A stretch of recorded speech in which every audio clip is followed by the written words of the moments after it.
चलिए, good morning सभी को, गुड मॉर्निंग, गुड मॉर्निंग सभी को, good morning, very very good morning. कैसे हैं आप सभी लोग? आप लोग कैसे हैं? उम्मीद है आप लोग अच्छे होंगे, बेहतर होंगे, स्वस्थ होंगे, मस्त होंगे, लाजवाब होंगे और अपनी पढ़ाई अच्छी तरीके से कर रहे होंगे। सभी को राधे राधे। तो चलिए स्टार्ट करते हैं। यहाँ पर पहला क्वेश्चन दिया गया है, रज्जू कौन थे? चलिए पहले का जवाब देना है। कह रहा आपसे रज्जू कौन थे, वन को ऑप्शन देना है, रज्जू कौन थे। अब देखिए रज्जू की अगर बात करते हैं तो ये मौर्य शासन में अधिकारी थे। क्या? मौर्य शासन में ये अधिकारी थे। और रज्जुक की जो स्थिति थी, ये जैसे आपके इस समय देखा जाए जिला अधिकारी होते हैं, है ना। ये जो रज्जुक थे इस समय देखा जाए जैसे जिला अधिकारी होते हैं, तो मौर्य शासन में वही पद आपका उनका भी उस समय था दोस्तों, याद रखिएगा, ठीक है ना। यहाँ पर आगे बढ़ते हैं। क्वेश्चन आपसे अगला पूछा गया है कि वह संत जिसने अशोक को बौद्ध धर्म के प्रति आकर्षित किया था। यहाँ पर जो आपका आंसर है राइट क्या हो जाएगा कि वह संत जिसने अशोक को बौद्ध धर्म के लिए आकर्षित किया। यहाँ पर टू को ऑप्शन देना है और टू को ऑप्शन देखिए आ रहे हैं। यहाँ पर दोस्तों आपका आंसर क्या हो जाएगा, ए नंबर या बी नंबर? चलिए जवाब देना है। आपका जो आंसर है ए नंबर, बिल्कुल सही है, ए नंबर। ये है आपके उपगुप्त। याद रखिएगा कि अशोक को बौद्ध भिक्षु, एक विद्वान थे उपगुप्त, उन्होंने बौद्ध धर्म में दीक्षित किया था, है ना। और इन्हें देखा जाए अलक्षण भी यहाँ पर कहा था, तो इसका ऑप्शन बनेगा आपका ए नंबर। और ये कब ज्ञान लिए थे? जब कलिंग युद्ध हुआ था। कलिंग युद्ध के बाद अशोक ने युद्ध नीति त्याग दिया था और धर्म नीति को आरंभ कर दिया था। यहाँ पर आंसर आपका ए नंबर राइट हो जाएगा। यहाँ पर आगे बढ़ते हैं। क्वेश्चन आपसे अगला पूछा गया है कि प्रसिद्ध दिलवाड़ा मंदिर कहाँ स्थित है? प्रसिद्ध दिलवाड़ा मंदिर कहाँ स्थित है? थ्री को ऑप्शन देना है कि प्रसिद्ध दिलवाड़ा मंदिर कहाँ पर है। क्वेश्चन नंबर थ्री की अगर बात करते हैं, देखिए जवाब भी यहाँ पर आ रहे हैं और बहुत ही सही जवाब आ रहे हैं, बिल्कुल ऑप्शन सही हो जाएगा। सी नंबर आपके राजस्थान में है। कहाँ पर है? राजस्थान में है। और ये 5 मंदिर है यहाँ पर, जो दिलवाड़ा मंदिर है ये 5 मंदिरों का समूह है। कितने? 5 मंदिरों का समूह है, जो कि माउंट आबू नगर में मतलब राजस्थान में आपका स्थित है। दोस्तों याद रखिएगा, जो चालुक्य शासन थे उन्होंने यहाँ पर बसाया था, बिमल शाह ने यहाँ पर बनवाया था। और ये जो आपके मंदिर हैं वो जैन धर्म के प्रति आपके हैं, ठीक है। आगे बढ़ते हैं। क्वेश्चन आपसे अगला पूछा गया है, कह रहे रजिया बेगम को सत्ताच्युत करने में किसका हाथ था? रजिया बेगम को दोस्तों देख सकते हैं, रजिया सुल्तान ये प्रथम महिला शासिका थी जो दिल्ली जनता में, है ना, यहाँ पर दिल्ली की गद्दी पर बैठे थे। लेकिन उसको अपने स्थान से हटाने के लिए, गद्दी से हटाने के लिए देखा जाए तो यहाँ पर तुर्कों का हाथ था। किसका? तुर्कों का हाथ था, है ना। एक तुर्क था, एक अल्तुनिया, अल्तुनिया के नेतृत्व में रजिया के विरुद्ध विद्रोह कर दिया गया, है ना, उसे सत्ता से हटा दिया गया। तो ऑप्शन बी नंबर राइट हो जाएगा। यहाँ पर आगे बढ़ते हैं। क्वेश्चन आपसे अगला पूछा गया है, कह रहा है मुगल चित्रकला किसके शासनकाल में अपनी पराकाष्ठ पर पहुंची थी? और 5 का ऑप्शन दोस्तों याद रखिए, ये है आपकी जहांगीर। कौन है? जहांगीर, जिसका ऑप्शन आया है यहाँ पर आपका ये नंबर राइट हो जाएगा। और दोस्तों देखा जाए जहांगीर चित्रकला एक पराकाष्ठ पर पहुंची थी। जहांगीर के दरबार में काफी चित्रकार थे, जैसे अबुल हसन थे, उस्ताद मंसूर भी था, है ना। यहाँ पर आगे बढ़ते हैं। क्वेश्चन आपसे अगला पूछा गया है, कह रहे तिलक को भारतीय असंतोष का जनक किसने कहा था? यहाँ पर जवाब देना है कि तिलक को भारतीय असंतोष का जनक किसने कहा था। क्वेश्चन नंबर 3 ऑप्शन को लॉक किया जाए भाई। क्वेश्चन नंबर यहाँ पर 6 को ऑप्शन लॉक किया जाए। अच्छा क्वेश्चन है, आईएमपी क्वेश्चन आपका दिया गया है। देखिए यहाँ पर भारतीय संत का जनक जो कहा था वेलेंटाइन सिरोल ने कहा था। किसने? वेलेंटाइन सिरोल। कोई ऑप्शन है? ऑप्शन देखो सी नंबर है, यहाँ पर राइट हो जाएगा है वेलेंटाइन सिरोल, आपका आंसर है राइट हो जाएगा। अगला क्वेश्चन लाजवाब क्वेश्चन दिया गया है, कह रहा है कांग्रेस अपने पतन की ओर लड़खड़ाती हुई जा रही है, यह जो कहा था वो किसने कहा था? जवाब देना है। अच्छा क्वेश्चन आपके हैं और पूरी सीरीज आपकी अच्छी, हमने बताया है कि जितनी भी हम आपको क्लासें दे रहे हैं बिल्कुल सीरीज आपकी लाजवाब है और ऐसे ही लेवल आपका होता भी है। आपने पेपर दिया भी है, नहीं दिया है तो प्रीवियस ईयर देखिएगा, यही आपको लेवल आपको देखने को मिलता है, ठीक है ना। यहाँ पर कांग्रेस अपने पतन की ओर लड़खड़ाती हुई जा रही है, यह जो कहा किसने कहा था? तो 7 का ऑप्शन बी हो जाएगा। याद रखिए ये हैं आपके कर्जन साहब। कौन है? यहाँ पर याद रखिए लॉर्ड कर्जन जो आपके थे, इन्होंने ये शब्द कहा था दोस्तों, याद रखिएगा। यहाँ पर आगे बढ़ते हैं। क्वेश्चन आपसे अगला पूछा गया है कि पील कमीशन की नियुक्ति किस मामले की जांच के लिए की गई थी? यहाँ पर देखिए कि आपका कमीशन आया था पील कमीशन, ये क्यों आया था, किसकी जांच के लिए? तो दोस्तों पील कमीशन आया था 1857 की क्रांति, ठीक है। क्या जवाब देंगे? 1857 की क्रांति जवाब देंगे। जलियांवाला बाग मत लगाइए भाई, नहीं गलत हो जाएगा, ठीक है ना। यहाँ पर 1857 की क्रांति की जांच के लिए पील कमीशन नियुक्त किया गया था। ऑप्शन आपका बनेगा यहाँ पर बी नंबर है, यहाँ पर राइट हो जाएगा। यहाँ पर आगे बढ़ते हैं। क्वेश्चन आपसे अगला पूछा गया है, कह रहे सत्यार्थ प्रकाश किसकी रचना है? चलिए सबको जवाब देना है क्योंकि ये क्वेश्चन बहुत लोगों ने यहाँ पर पढ़ा है और उम्मीद करेंगे कम से कम 25% लोगों के जो जवाब हैं वो आपके सही आना चाहिए। यहाँ पर सत्यार्थ प्रकाश किसकी रचना है? चलिए वेरी गुड। देखिए यहाँ पर जवाब है जो कि 9 नंबर में ऑप्शन बनेगा यहाँ पर दयानंद सरस्वती, बिल्कुल सही है। देखिए काफी लोगों ने जवाब दिया है, 25% से ज्यादा लोगों ने जवाब दिया है। याद रखिए दयानंद सरस्वती जिसका ऑप्शन आ रहा है यहाँ पर राइट हो जाएगा दोस्तों। 1875 में, ये भी डेट याद रखिएगा कि 1875 में, है ना, इसकी रचना आपकी की गई थी। और आगे बढ़ते हैं, क्वेश्चन आपसे अगला पूछा गया है कि साइमन कमीशन भारत कब आया था। Very very very very IMP question आपके एग्जाम के लिए है, इस वर्ष के लिए। तो दोस्तों यहाँ पर देखिए साइमन कमीशन जो भारत आया कब आया था। आप कहेंगे सर ये आया था 28 में, लेकिन अगर आपसे पूछें कि यहाँ पर कौन सा आंसर हो सकता है 10 नंबर में, तो आपका आंसर हो जाएगा आपका कौन सा, यहाँ पर देखिए आपका 1928 ऑप्शन आपका राइट हो जाएगा दोस्तों, याद रखिएगा, ठीक है ना। चलिए यहाँ पर आगे बढ़ते हैं, क्वेश्चन आपसे अगला पूछा गया है, निम्न में से कौन सी राजधानी डेन्यूब नदी पर स्थित नहीं है। देखिए कह रहा है डेन्यूब नदी पर स्थित नहीं है, कौन सी राजधानी। अब यहाँ पर देखिए 11 नंबर में, आप कहेंगे 11 नंबर की अगर बात करते हैं तो आप कंसन में से क्या हो सकता है। चलिए देखो यहाँ पर रोम जो इटली की राजधानी टाइबर नदी के किनारे है ना। यहाँ पर दोस्तों ऑप्शन जो आपका डी दिया गया है रोम, और रोम जो आपका है इटली की राजधानी है, और इटली की राजधानी अर्थात आप कहेंगे टाइबर नदी, क्या बताएंगे टाइबर नदी। जब टाइबर नदी आ गया है तो डेन्यूब तो होगा ही नहीं, इसका मतलब डेन्यूब नदी किनारे बेलग्रेड है, वियना है और आपका बुडापेस्ट है, याद रखिएगा, ठीक है ना। तो यहाँ पर जो आपका आंसर आ गया है डी नंबर राइट हो जाएगा। इसको तुक्का मारने वाली चीज था कि भैया रोम जो आपका है और रोम आपकी इटली है और इटली जो आपका टाइबर नदी है, ये तुक्का मार के काम कर सकते थे। अगला क्वेश्चन आपको दिया गया है कि निम्न में से कौन सा द्वीप विश्व का सबसे बड़ा द्वीप है। चलिए जवाब देना है, यहाँ पर क्या हो जाएगा जय। अब विश्व का सबसे बड़ा द्वीप है जो आपका ग्रीनलैंड है। देखिए जवाब लगभग सबका आ रहा है ग्रीनलैंड, जिसमें अधिकार जो आपका है डेनमार्क का अधिकार है ना। यहाँ पर आगे बढ़ते हैं, क्वेश्चन आपसे अगला पूछा गया है कि शंकुधारी वन निम्नलिखित में से कहाँ पर पाए जाते हैं। शंकुधारी वन कहाँ पर पाए जाएंगे, जहाँ पर थोड़ा सर्दी होगी, क्यों भाई, जहाँ सर्दी वगैरह होगी वही तो होंगे कि नहीं होंगे, उसमें तो हो नहीं सकते हैं। सागर तलीय क्षेत्र हो नहीं सकते हैं, तो बस एक ही ऑप्शन आपको मिलाना है, यहाँ पर जो शीतोष्ण क्षेत्र होते हैं वहां पर पाए जाते हैं शंकुधारी वन पाए जाते हैं। ऑप्शन बनेगा यहाँ पर बी नंबर, जो कि देख सकते हैं जवाब काफी लोगों के आ रहे हैं। अगला है निम्नलिखित देशों में से किस देश में सर्दियों के मौसम में वर्षा होती है। सर्दियों के मौसम में वर्षा जो होती है आपके कहाँ पर होती है, क्वेश्चन नंबर 14 ऑप्शन देना है। अब देखा जाए तो अपने भारत में भी हो जाती है ना सर्दियों में, लेकिन ये वर्षा एक चक्रवाती वर्षा होती है, ठीक है ना। ये जो वर्षा होती है अपने भारत में एक चक्रवाती वर्षा होती है, लौटता हुआ मानसून होता है। लेकिन यहाँ पर एक ऐसा देश है वैसे सर्दियों में ही मौसम बारिश होती है, यह है आपका नॉर्वे, याद रखिएगा। नॉर्वे दोस्तों जो कि यूरोपीय जलवायु में आता है, लगभग 40 से 65 अंश के मध्य आपका आता है ना। तो यहाँ पर दोस्तों याद रखिएगा जो वर्षा होती है ये आपकी सर्दियों के मौसम में यहाँ पर समान रूप से होती है। तो यहाँ पर जो आपका आंसर है वो आपका बी नंबर राइट हो जाएगा। यहाँ पर आगे बढ़ते हैं, क्वेश्चन आपसे दिया गया है, कह रहे हैं भूगोल में नौ नियतिवाद के सिद्धांत का प्रतिपादन किसने किया था। बताइएगा कि नौ नियतिवाद के सिद्धांत का जो प्रतिपादन किया वो किसने किया था। दोस्तों यहाँ पर अवधारणा दी गई है और ये अवधारणा है ऑप्शन बी जी टेलर की है। किसने दिया था अवधारणा, ये जी टेलर ने ये अवधारणा दिया था, जो कि ऑप्शन बनेगा यहाँ पर आपका बी नंबर राइट हो जाएगा। दोस्तों यहाँ पर आगे बढ़ते हैं, क्वेश्चन आपसे अगला पूछा गया है कि हरित सोना क्रांति किससे संबंधित है।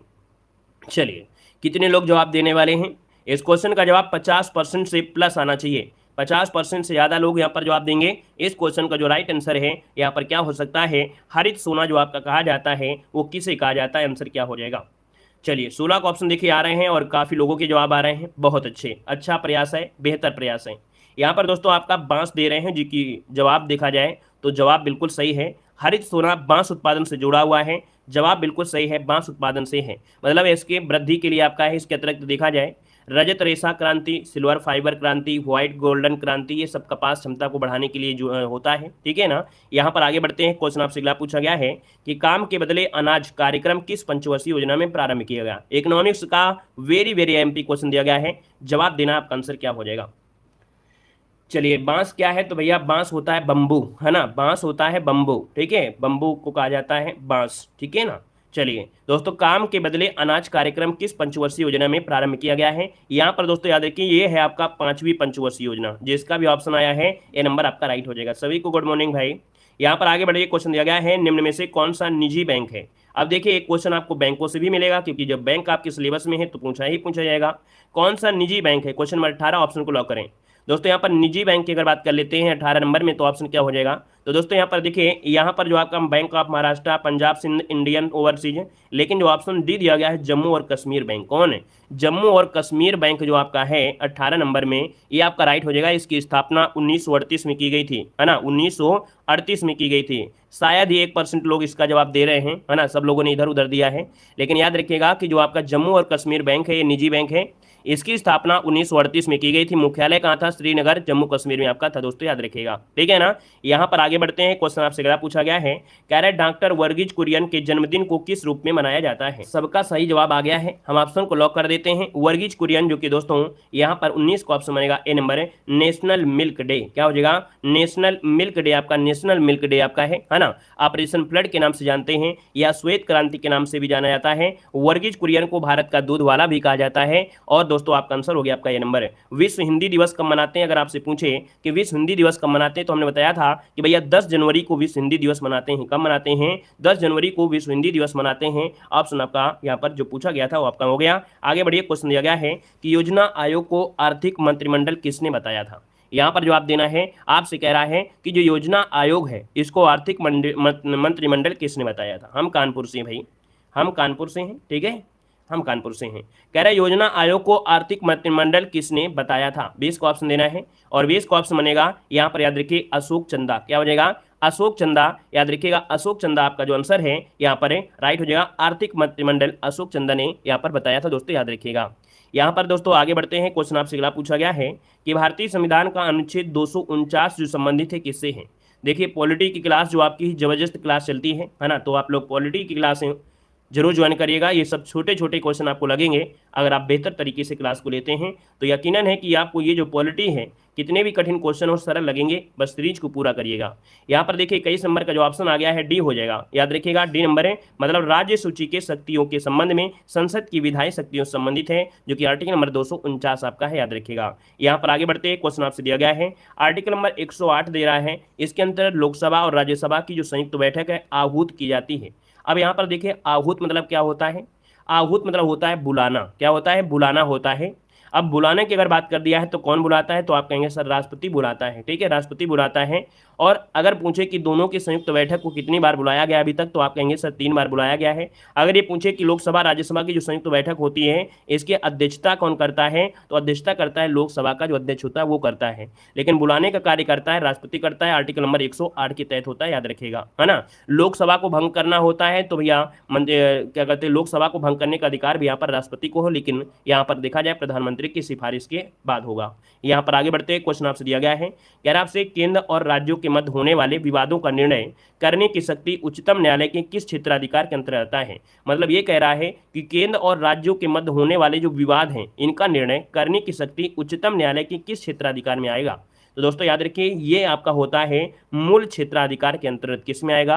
मूल क्षेत्राधिकार के अंतर्गत आएगा, जो कि आर्टिकल नंबर 131 में इसका वर्णन अच्छी तरीके से यहाँ पर दिया गया है, याद रखिएगा, ठीक है ना। और दोस्तों याद रखिएगा, जो उच्चतम न्यायालय होता है ये क्या करता है, जो आपके चुनाव होते हैं राष्ट्रपति या उपराष्ट्रपति के जो चुनाव होते हैं इनका जो विवाद होता है वो भी आपका कौन देखता है? तो आपका सर्वोच्च न्यायालय ही देखता है। अदर जो भी विवाद होते हैं तो भैया वो चुनाव आयोग देखता है, लेकिन यहाँ पर राष्ट्रपति और उपराष्ट्रपति संबंधी अगर विवाद आता है चुनाव में तो वो आपका उच्चतम न्यायालय करेगा और यही अंतिम निर्णय मान्य भी होगा। आगे बढ़ते हैं, क्वेश्चन दिया गया है, कह रहा है भारत में पंचायती राज व्यवस्था शुरू करने वाला प्रथम राज्य क्या है? इस क्वेश्चन का जवाब हमें 100% चाहिए, सबसे जवाब चाहिए और 100% चाहिए कि भारत में पंचायती राज व्यवस्था लागू करने वाला प्रथम राज्य कौन सा है। 100% चाहिए आप सभी से। चलिए यहाँ पर जवाब दीजिए जल्दी से, आपका जवाब जो बनेगा इनमें से राइट क्या हो जाएगा। चलिए भाई यहाँ पर देखा जाए तो आपका आंसर में से क्या बनेगा।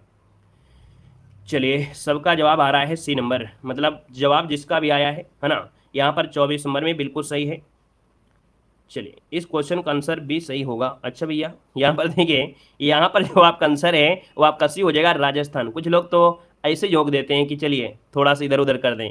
याद रखिएगा राजस्थान जिन लोगों ने जवाब दिया है बिल्कुल सही हो जाएगा। दोस्तों याद रखिएगा कि आपके 1959 में पंडित जवाहरलाल नेहरू ने, है ना, ये आपका पंचायती जो नागौर जिला पड़ता है वहाँ से प्रारंभ किया था, ठीक है ना। और इसके बाद देखा जाए तो आपके आंध्र प्रदेश में, ठीक है, इसके बाद आंध्र प्रदेश में हुआ था, और आगे बढ़ते हैं, क्वेश्चन आपसे दिया गया है, आपसे कह रहा है कि अशोक मेहता समिति ने पंचायती राज के लिए किस अतिमान या मॉडल की अनुशंसा की थी। मतलब ये कह सकते हैं कि अशोक मेहता समिति ने पंचायती राज के लिए किस अतिमान या मॉडल की अनुशंसा किया था।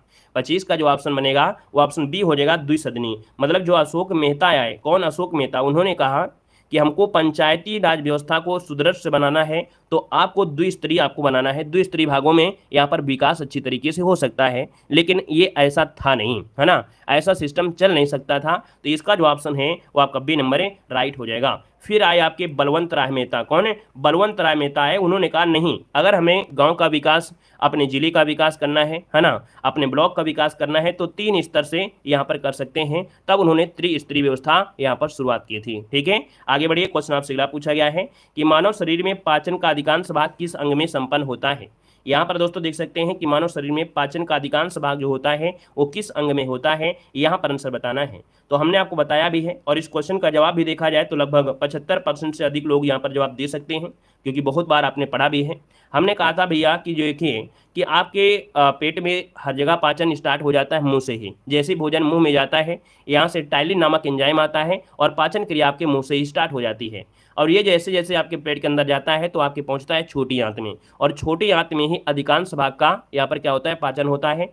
भोजन में जो भी तत्व होते हैं, है ना, जो भी तत्व होते हैं भोजन में, वो सब छोटी आंत में ही सोखे जाते हैं, अर्थात स्वांगीकरण किए जाते हैं। उनको अलग अलग भागों में तोड़ के अपने बॉडी में यहाँ पर प्रस्थान कर देते हैं। ठीक है ना, छोटी आंत में भोजन का पाचन जो होता है वो क्षारीय माध्यम से, कैसे होता है, क्षारीय माध्यम से ही यहाँ पर भोजन का पाचन होता है। छोटी आंत के जो पोषक तत्व का अवशोषण होता है, ये अंग सबसे मुख्य क्रिया आपकी होती है। यहाँ पर ग्लूकोज हो गया, फ्रक्टोज हो गया, वसी अम्ल हो गया, ग्लिसरॉल हो गया, अमीनो अम्ल, ये सब अवशोषण हो जाते हैं यहीं पर। ठीक है ना, तो आप कहेंगे सर ऑप्शन बनेगा यहाँ पर से नंबर छोटी आंत आपका आंसर है, राइट हो जाएगा, जो कि जवाब लगभग सबका सही है। अगला क्वेश्चन आपके सामने दिया गया है कि पीनियल ग्रंथि कहाँ स्थित है। देखिए दिया है पीनियल ग्रंथि, ये जो पीनियल ग्रंथि है ये पाई जाती है आपके मस्तिष्क में। कहाँ पर पाई जाती है, आपके मस्तिष्क में। ऑप्शन आपका ये हो जाएगा, मस्तिष्क में हो जाएगा। ठीक है ना, यहाँ पर गुर्दा, और गुर्दा दोस्तों याद रखिए शीर्ष पर एक अधिवृक्क ग्रंथि होती है। ठीक है, यहाँ पर आगे बढ़ते हैं, क्वेश्चन आपसे अगला पूछा गया है, कह रहे पारे का साधारणतः तापमापी यंत्रों में उपयोग किया जाता है क्योंकि इसकी विशेषता है।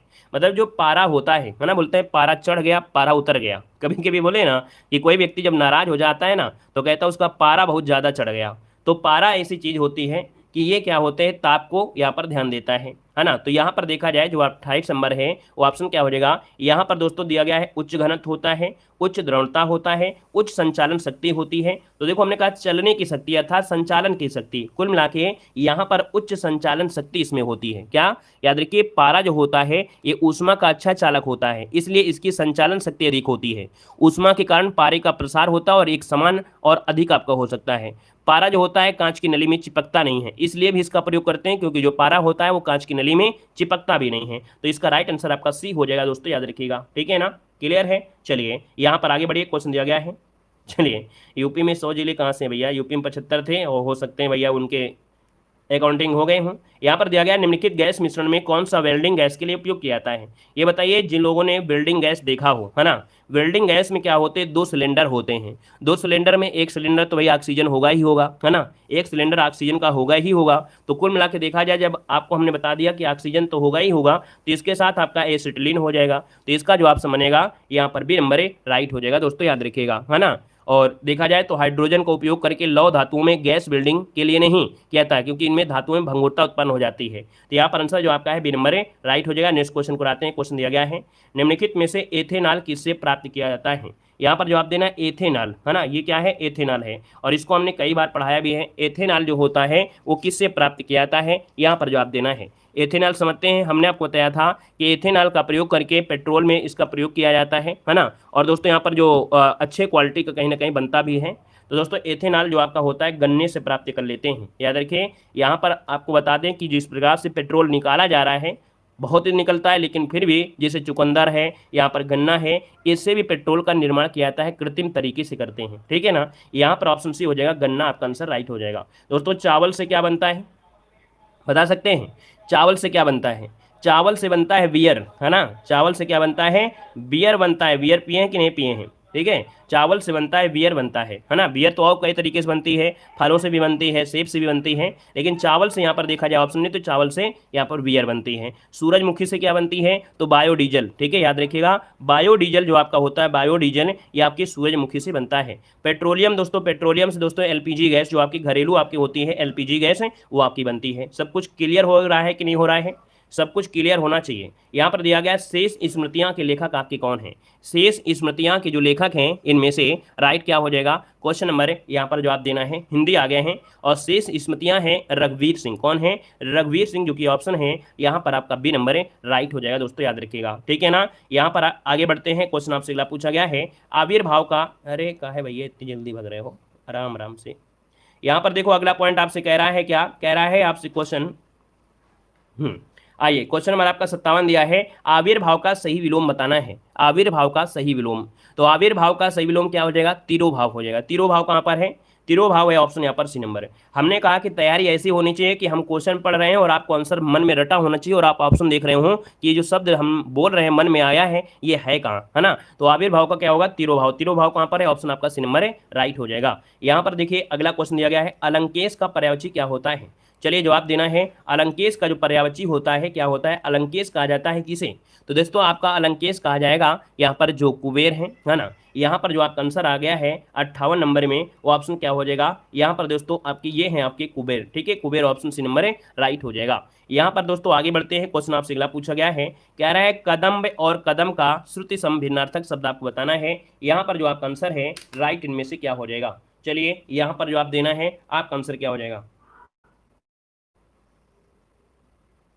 चलिए, और दोस्तों यहाँ पर देख सकते हैं 59 का ऑप्शन भी काफ़ी अच्छा प्रयास है, बहुत अच्छे, देखिए प्रयास बहुत ही अच्छा आप लोगों ने किया। याद रखिएगा कदम मतलब होता है यहाँ पर दोस्तों, याद रखिए एक वृक्ष आपका हो गया है ना, और कदम कदम बढ़ाया जाए मतलब ये पैर हो गया। तो यहाँ पर जो ऑप्शन है आपका डी नंबर है राइट हो जाएगा, याद रखिएगा, ठीक है ना। यहाँ पर ऑप्शन डी नंबर है राइट हो जाएगा। नेक्स्ट क्वेश्चन को आते हैं, क्वेश्चन दिया गया है, निम्नलिखित वाक्यों में से कौन सा वाक्य शुद्ध दिया गया है, कौन सा वाक्य शुद्ध दिया गया है, यहाँ पर जवाब देना है, आपका आंसर क्या हो जाएगा। कह रहा है उसने अपने प्राण की बाजी लगा दी, ठीक है, राम सीता वन को और लक्ष्मण 60 नंबर में देखिए भाई, यहाँ पर देखा जाए कह रहा है कौन सा वाक्य शुद्ध दिया गया है, उसने अपने प्राण की बाजी लगा दी थी, राम सीता और लक्ष्मण वन को गए, राम सीता लक्ष्मण वन को गए, ये सही लग रहा है क्या, राम सीता और लक्ष्मण वन को गए। और अगला है उसकी आंखों से आंसू निकल पड़े, आपकी महत्ता से भी सभी लोग, महत्ता से सभी लोग परिचित हैं। चलिए भाई क्या किया जाए इस क्वेश्चन में, बताइए क्या आंसर सही हो सकता है, सभी लोग प्रयास करें, हेल्प करें हमारी भी, यहाँ पर आंसर को हम क्या लॉक किया जाए। चलिए बी नंबर या सी नंबर, देखिए यहाँ पर देखा जाए तो थोड़ा सा गलती ये है, यहाँ पर ये हल्का सा कॉमा लगा देता तो कहीं ना कहीं बिल्कुल सही कर देते कि बी नंबर ही आपका होगा कि राम सीता और लक्ष्मण वन को गए, आंसर आपका यही होना चाहिए, बस थोड़ा सा कॉमा लगाना इसमें से गड़बड़ी हो गई है, ठीक है ना। यहाँ पर आगे बढ़ते क्वेश्चन आपसे अगला पूछा गया है, निम्नलिखित में से कौन सा वाक्य आपका शुद्ध दिया गया है 60 नंबर में, और 60 नंबर आपका सेम दे दिया क्या भाई, 60 नंबर सेम दे दिया गया है। अगला क्वेश्चन आपका दिया गया है, कह रहा है आपसे ग्रीम ब्रदर्स द्वारा लिखी गई पुस्तक कौन सी है, यहाँ पर जवाब देना है, क्वेश्चन नंबर आपका दिया गया है ग्रीम ब्रदर्स द्वारा लिखी गई यहाँ पर जो पुस्तक है वो आपकी कौन सी है, यहाँ पर जवाब देना है, आपका जो आंसर है राइट क्या हो जाएगा। तो दोस्तों यहाँ पर जो ऑप्शन आ रहा है 82 नंबर में, वो ऑप्शन आपका ए हो जाएगा, यह है आपका कौन, चलिए ये है the golden bird, the golden bird ये ग्रीम ब्रदर्स के द्वारा लिखी गई है दोस्तों, याद रखिएगा। द गोल्डन बर्ड एक माली के 3 बेटों द्वारा एक सुनहरे पक्षी की खोज के बारे में लिखी गई एक कहानी है, ठीक है ना, मतलब एक सुनहरा पक्षी होता है और उसके 3 बेटे होते हैं, उन्हीं के बारे में ये कहानी लिखी गई है। अगला क्वेश्चन दिया गया है, निम्नलिखित में से किसने एक ही विषय में 2 नोबेल पुरस्कार प्राप्त किया, लाजवाब क्वेश्चन है, देखते हैं कितने लोग सही करेंगे। चलिए भाई जवाब दीजिएगा कि एक ही विषय में 2 नोबेल पुरस्कार प्राप्त करने वाले इनमें से कौन व्यक्ति हैं। जवाब यहाँ पर देना है, थोड़ा ध्यान देना है क्योंकि और भी आपके ऑप्शन यहाँ पर दिए भी गए हैं। तो चलिए यहाँ पर देखिए आपका जो आंसर आ गया है 83 नंबर में, ऑप्शन आपका बी बनेगा, ये है आपके जान बर्दीन हैं। कौन है, जान बर्दीन दोस्तों, आपका याद रखिएगा ये एक ही विषय में आपके प्राप्त किए हैं, जो कि देखा जाए कि आपके ये पुरस्कार, याद रखिएगा कि यहाँ पर जो लोग मतलब दे रहे हैं मैडम क्यूरी ने अलग अलग में पाए हैं, लेकिन ये आपके जो जॉन बर्डीन हैं ये भौतिक विज्ञान में ही 2 नोबेल पुरस्कार प्राप्त किया है, याद रखिएगा। जो जॉन बर्डीन हैं ये अमेरिका के एक भौतिक विज्ञान के थे, तो ऑप्शन देना है आपको बी नंबर, याद रखिएगा, ठीक है। आगे बढ़िए, क्वेश्चन दिया गया है, स्पेन की राजधानी का नाम क्या है? स्पेन की राजधानी का नाम क्या है? स्पेन की राजधानी क्या हो जाएगा? मैड्रिड। क्या हो जाएगा? यहाँ पर मैड्रिड हो जाएगा, जो कि ऑप्शन बनेगा आपका ए नंबर। अगर आपसे पूछे स्टॉकहोम, जो आपकी है स्टॉकहोम, ये कहाँ की है? तो आप कहेंगे सर ये स्वीडन की है। कहाँ पर है? ये स्वीडन की राजधानी है, स्वीडन की है, याद रखिएगा। अगर पूछे बर्न, तो बर्न दोस्तों आपके स्विट्जरलैंड। क्या हो जाएगा? स्विट्जरलैंड राजधानी क्या है? बर्न है।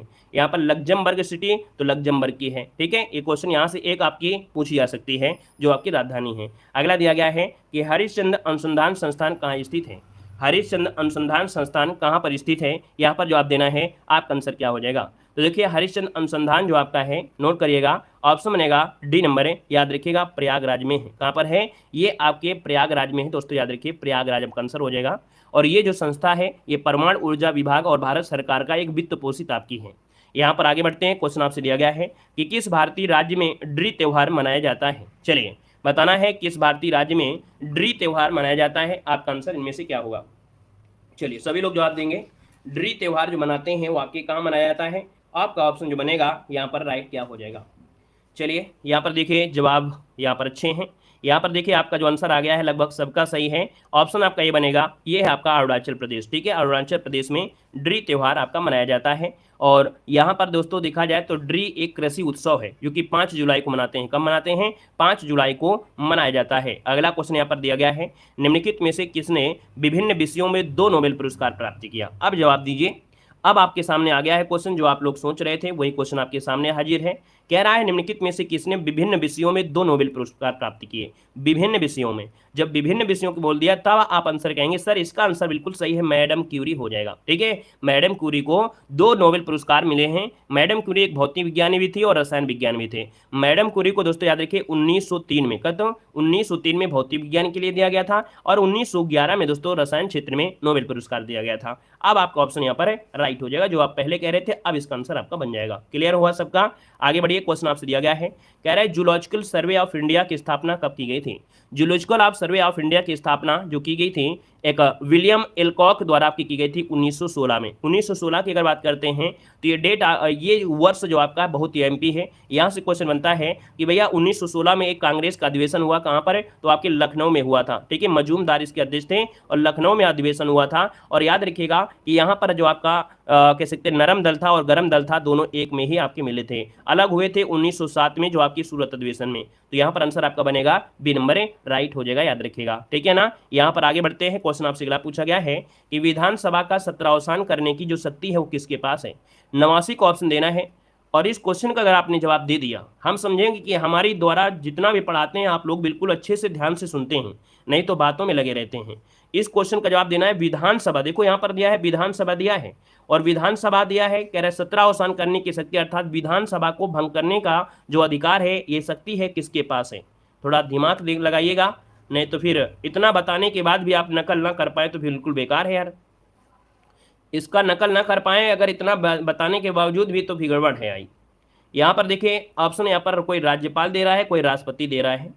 देखिए हमने बताया क्या कि जब हमने कहा था लोकसभा, क्या बताया था? लोकसभा। लोकसभा का सत्रावसान करने की शक्ति राष्ट्रपति में होती है, और जब राष्ट्रपति में होती है, यहाँ पर विधानसभा राज्य में होती है। और जब राज्यों में जिस प्रकार से यहाँ पर केंद्र में राष्ट्रपति होते हैं, वैसे राज्यों में राज्यपाल होते हैं। तो आप कहेंगे सर यहाँ पर आंसर जो आपका बनेगा वो आपका सी नंबर राज्यपाल हो जाएगा, है ना। कुछ लोग नाक कटा देते हैं, है ना, मतलब आप लोग कहते हैं छोटे छोटे क्वेश्चन में हमारी नाक कटा देंगे, तो बताओ हमारी नाक बचेगी कि नहीं बचेगी? है बताइए, सांस कैसे लेंगे? यूक्रेन की राजधानी बताइए, 90 को ऑप्शन देना है, यूक्रेन की राजधानी क्या है? अब यूक्रेन की राजधानी पूछा है तो आपका जवाब क्या हो जाएगा? कीव हो जाएगा। क्या हो जाएगा? यूक्रेन में यहाँ पर राजधानी कीव हो जाएगा। भाई यूक्रेन का युद्ध चल रहा था, आप लोग बहुत न्यूज देख रहे थे, जो यूक्रेन में युद्ध चल रहा था रूस से, तो बहुत देख रहे थे, बोल रहे थे कीव में भारतीय लोग फंसे हैं, उनको बाहर आने के लिए वो झंडा दिखा रहे हैं, है ना। ये एक यूरोपीय देश है और यूक्रेन की मुद्रा जो आपका है रिबिन, क्या है? रिनबी आपका है दोस्तों, याद रखिएगा। देखा जाए तो सोवियत संघ के विघटन के बाद यूक्रेन देश फिर से एक स्वतंत्र देश आपका बन चुका है। ठीक है, यहाँ पर झीलों की अगर बात करते हैं तो देखो आपसे कह रहा है क्या, थोड़ी सी थ्योरी पढ़ेंगे फिर इसके बाद बात करेंगे। कह रहे पृथ्वी की सतह पर ऐसा गर्त या खाई वाले भाग जिसका निर्माण उल्का पिंड द्वारा, भूगर्भिक क्रियाओं द्वारा, या नदी के कटाव द्वारा, या बांध निर्माण द्वारा, या मानवीय क्रियाकलापों द्वारा होता है। इस खाई में जब वर्षा जल या अन्य कारणों से जल जमा हो जाता है तो उसे हम लोग क्या बोलते हैं? झील कहते हैं। तो ये तो झील की हो गई परिभाषा। अब झील के प्रकार देखिए, यहाँ पर झील में भैया प्राकृतिक झील भी होती है, मानव निर्मित झील होती है। प्राकृतिक झील में दोस्तों वितरतिका झील होती है, जैसे कि आपकी वुलर झील हो गई, है ना, वुलर झील हो गई। यहाँ पर दोस्तों देखा जाए मानव निर्मित में तो ऐसी झील नदी घाटी परियोजना के तहत जल सागरों के रूप में आपका होता है, कृत्रिम तरीके से बनाते हैं। वितरतिका झील होती है धरातल के बड़े भाग के धंसने या उठने से यहाँ पर वितरणिका झील का निर्माण होता है, याद रखिएगा। यहाँ पर दोस्तों देख सकते हैं लैगून अथवा अनूप झील क्या होती है। तो हमने बताया था कि भैया जो आपके समुद्र के किनारे होते हैं उनको लैगून झील या अनूप झील कहते हैं। लैगून झील का निर्माण जब समुद्र तट के जल का कुछ भाग बालू, चट्टान या प्रवाल भित्तियों के द्वारा मुख्य समुद्र से अलग होकर झील नुमा आकृति बना लेता है, उसे लैगून या अनूप झील कहा जाता है। यहाँ पर देखो अगला आपसे कह रहा है कि ऐसी झीलों के बीच बीच में कुछ खुले भाग होते हैं जिनमें से समुद्री जल के साथ साथ छोटी नौयाक भी आपकी रहती हैं। दोस्तों देखिए जैसे आपकी चिल्का झील कहाँ पर, उड़ीसा में है। ये कैसी है, आपकी वुलर झील, मतलब देखा जाए लैगून झील है। पुलकित झील आंध्र प्रदेश तमिलनाडु में है। वेमनाथ झील आपकी केरल में है। अष्टमुदी झील आपकी केरल में है। ये कैसी हैं, सब आपकी लैगून झीलें आपकी हैं। हिमानी झील आपकी कैसी होती हैं, तो हिमानी या हिमनद के अपरदन से बनी झीलें हिमानी निर्मित झील होती हैं। और हिमालय या हिमानी जो होते हैं जैसे नैनीताल, भीमताल, राकसताल, ये जो ताल वाले मिलेंगे ये हिमालय अर्थात बर्फ से बनी हुई आपकी झीलें होती हैं। यहाँ पर देखिए वायु निर्मित झीलें होती हैं जिन्हें प्याला कहा जाता है। क्या बोलते हैं, प्याला, अर्थात मरुस्थलीय प्रदेशों में तेज हवाओं द्वारा उड़ा कर ले गई मिट्टी द्वारा निर्मित झील वायु निर्मित झील होती है। ऐसी झील प्रायः खारे पानी की झीलें होती हैं, जैसे सांभर झील हो गई और डिंडवाना झील हो गई। ये कैसी हैं, आपके खारे पानी की झीलें, क्योंकि इसमें पानी आ तो जाता है लेकिन जाने का कोई ऑप्शन नहीं होता है, तो खारे हो जाती हैं। यहाँ पर अगला दिया गया है डेल्टाई झील। तो डेल्टाई झील डेल्टाई प्रदेशों में नदियों के वितरिकाओं के मध्य छोटे छोटे झीलों का निर्माण होता है जो प्रायः मीठे जल की होती हैं। तो डेल्टाई क्षेत्रों में आपके मीठे वाली होती हैं, जैसे कोलेरू झील, ये कृष्णा गोदावरी डेल्टा में आपको मिलेगी। दोस्तों यहाँ पर देख सकते हैं बुलर झील आपकी कहाँ पर है, आपकी कश्मीर में डल झील है। चोलामू झील दोस्तों आपकी सिक्किम में है, ठीक है ना। सांभर झील आपके राजस्थान में। लोनार झील कहाँ पर है, आपके महाराष्ट्र में है। लोकतक झील कहाँ पर है, आपके मणिपुर में है। चिल्का झील कहाँ पर है, आपकी चिल्का झील आपकी कहाँ पर है, आपके उड़ीसा में है। कोलेरू झील कहाँ पर है, आपके आंध्र प्रदेश में है, ठीक है ना। तो ये आपकी झीलें हो गई। अब दोस्तों यहाँ पर देख सकते हैं कुछ महत्वपूर्ण जो झीलें हैं, कह रहा है मीठे पानी की सबसे बड़ी झील कौन सी है। चलिए अब ध्यान दीजिए, यहाँ पर कह रहा है मीठे पानी की सबसे बड़ी झील कौन है, तो आप कहेंगे सर बुलर झील जो कि जम्मू कश्मीर में है। भारत की सबसे बड़ी लैगून झील कौन सी है, तो आप कहेंगे चिल्का झील जो कि आपके उड़ीसा में है, ठीक है ना। भारत में खारे पानी की झील सबसे बड़ी झील कौन है, सांभर झील जो कि राजस्थान में है। भारत की सबसे ऊंची झील कौन सी है, तो आपकी चोलामू झील जो कि आपके सिक्किम में है। पूर्वोत्तर भारत की सबसे बड़ी और मीठे पानी की झील, ठीक है, पूर्वोत्तर भारत की सबसे बड़ी और मीठे पानी की झील तो भैया लोकटक झील जो कि आपके मणिपुर में है। और अगला है भारत की सबसे गहरी झील कौन है, तो लोनार झील जो कि आप महाराष्ट्र में है। ये आपकी दिखा जाए तो आपके ज्वालामुखी से क्रिएट निर्मित झील मानी जाती है। दक्षिण भारत की सबसे बड़ी झील आपकी कोलेरू झील है जो कि आंध्र प्रदेश में है। झीलों का देश कहते हैं फिनलैंड को कहा जाता है। झीलों की नगरी कहते हैं उदयपुर, राजस्थान में आपका है। यहाँ पर दोस्तों आप देख सकते हैं, अभी अभी आपको हमने बताया भी था कि भैया आपका बुलर झील, डल झील, है ना। यहाँ पर आते हैं राज्यवार भारत की प्रमुख झीलें, इसको हम लोग कल पढ़ेंगे, है ना। यहाँ पर राज्यों के हिसाब से जो आपका ट्रिक भी है वो आपका इससे पढ़ते रहेंगे, है ना। डेली की क्लास में अगर आप पढ़ेंगे तो समझिएगा कि अगर हम आपको टॉपिक पढ़ाते तो ये 10 से 15 मिनट का वीडियो हो जाता, लेकिन वीडियो में जो हम मॉडल पेपर पढ़ाते हैं मात्र 2 से 5 मिनट में आपको देखो कितना हम पढ़ा देते हैं। अगर आप डेली का डेली पढ़ेंगे तो समझो कि आपको ये जो थ्योरी वाला आपका पोर्शन होता है वो भी कवर होता चला जाएगा, ठीक है। क्लियर है, उम्मीद है कि आपको सब कुछ अच्छा लग रहा है। सब कुछ अच्छा लग रहा है तो आप लोग नए हैं, चैनल को सब्सक्राइब भी कर लीजिएगा, ठीक है ना। चलिए धन्यवाद सभी को, जय हिंद, सभी को वंदे।